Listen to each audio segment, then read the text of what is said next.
My mom has always been really supportive of me and my brother. I mean, she's Hispanic. She's from Mexico, and like her style of parenting has always just been like, whatever you want to do, if you have like a love, like let's do it. I love that. Even when she didn't really have the means to do it, she would pull some crazy shit, and like, I don't know, she would help my brother get into like club soccer or like something, whatever she thought we liked.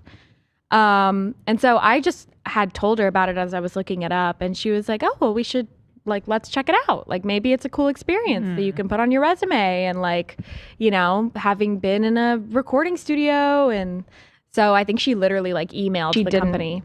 Sorry, that's my bad.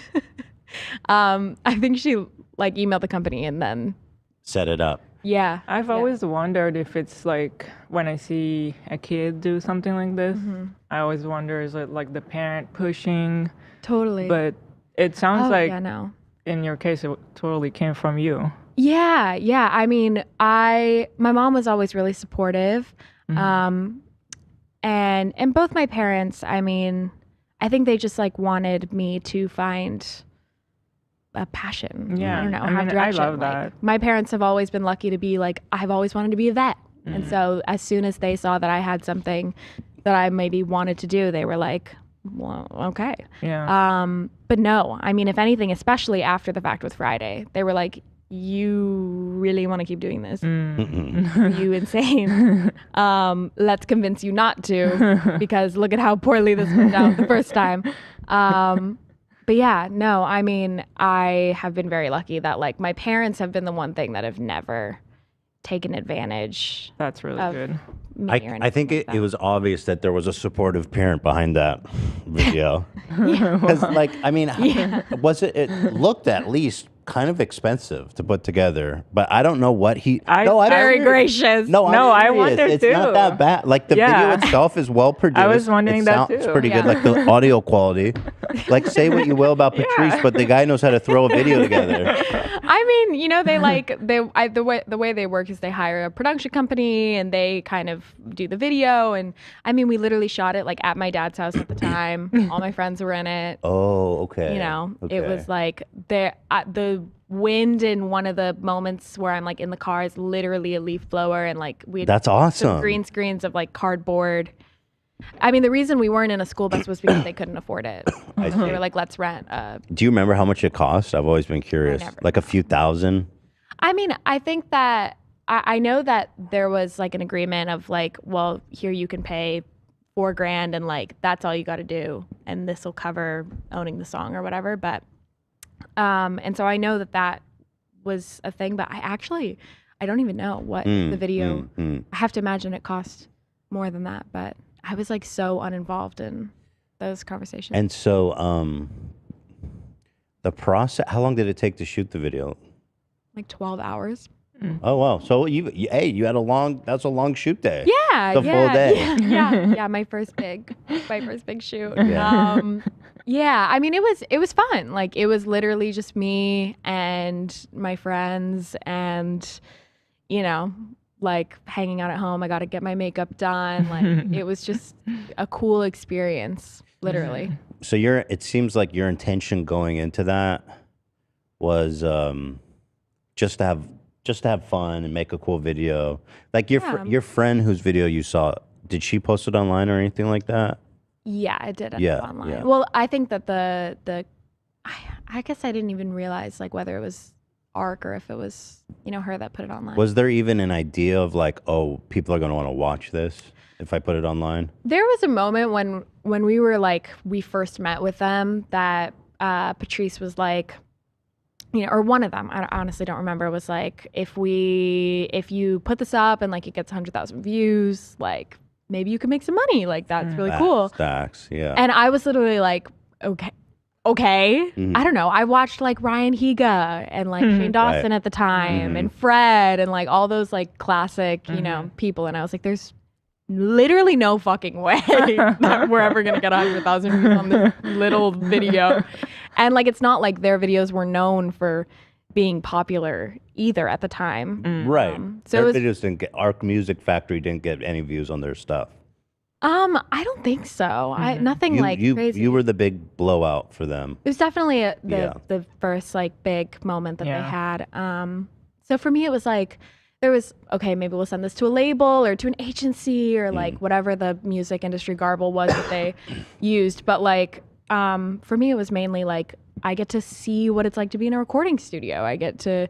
And I know that's like a crazy experience that a parent could give you as a child, but like no, it is. My mom wanted to do that for me for whatever reason, to support me, and her being as like clueless as I was as to how anything worked, that was just what. It seems like there's probably a lot of you and your family have probably been on the a receiving end of a lot of crap. One of them I have to guess is like this claim of you being like a Nepo baby or that your parents are rich or something like that, right? That's epic. Right? I wish I was a Nepo baby.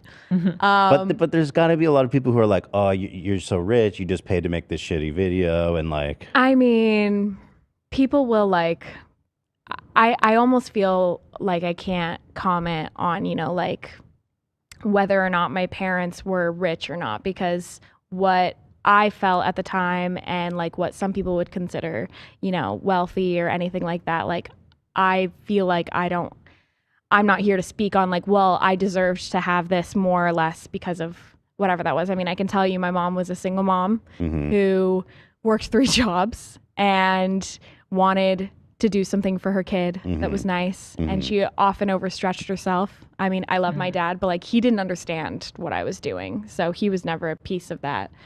And there have been a lot of like crazy rumors about it being like a birthday present for a bat mitzvah of mine, but like I'm not even Jewish. That's awesome. And all these other rumors of what it was or anything, but like, it was a super fortunate opportunity that I got to have. And my parents did the best they can, but I also I'm out here doing this on my own. Yeah. So the lyrics to the original one, was that an Arc Factory original, or did you guys work on that together? No, I did not change a single thing. So they bring you the music, they bring you the lyrics, and you guys probably rehearse it. So what was your first reaction? Like, this is kind of a banger, or like I mean. They sent me another song before that was called Superwoman or something like that. I've always tried to find it, but I can't find it anywhere. But it was like some like little love song about like being a superwoman for a boy or whatever. And I was just like, 13. I can't do this. I just broke up with my boyfriend because I couldn't talk to him at school. Right. I am in no position to be no superwoman. And so I said like, do you guys have anything else? Sorry.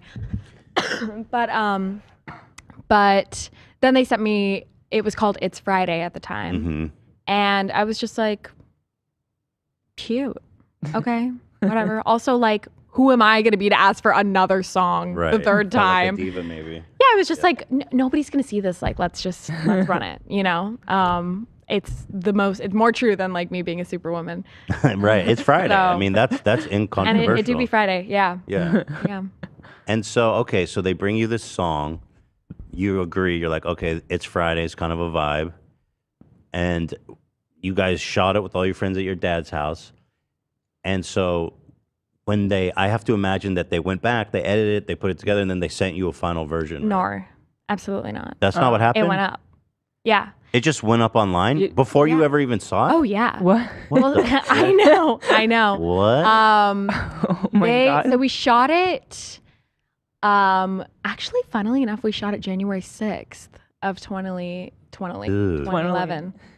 Yeah. January 6th. January 6th. It was a premonition day. Yeah. It was you stormed Friday that day, my friend. We shot it in January, and at the time that we shot the video, or before we shot the video, there was no rap verse on it at all. It was just me. What? And then that day, Patrice came and obviously was going to be like on set because it's his company, and he was like, "Hey, I put a verse in it," and I was like, all right. No way. And he shot it in my dad's like Ford Escape in our garage. It was shot it at your house? Yes. And then my he dad's snuck car. It in? Well, no, I mean, we knew You at knew, that. you He knew, was you just knew. like, "There's a verse in the song." I got some fire I'm about to spit. Wow. and then yeah, shit. that is what it was. That But scene is so Oh my iconic God. because it's just like it is iconic. so out of fucking place. It's like, who is this guy? Why is he rapping? Why is he like talking about the school bus? And it's like an adult in a kid's world. Dude. Like, it's just It's a vibe. It's a vibe. It definitely It's a vibe. added to the just total bizarreness of right. everything. It did add to the bizarreness. Yeah. And so we shot in like early January, and then I didn't hear anything from them, or my family didn't, for like weeks. And like I actually kind of forgot that it happened. Right. And like every now and again, like some of the kids at school would be like, "Hey, like, did that video ever like get finished? Like, we love to see it." And then literally one day I got a notification from their website that it had gone out. It was Wow. like, check out It's Rebecca so Black's new wild. single Friday. And I watched it I in can't bed. believe that. I know. I watched it in bed by myself, and I was like semi mortified.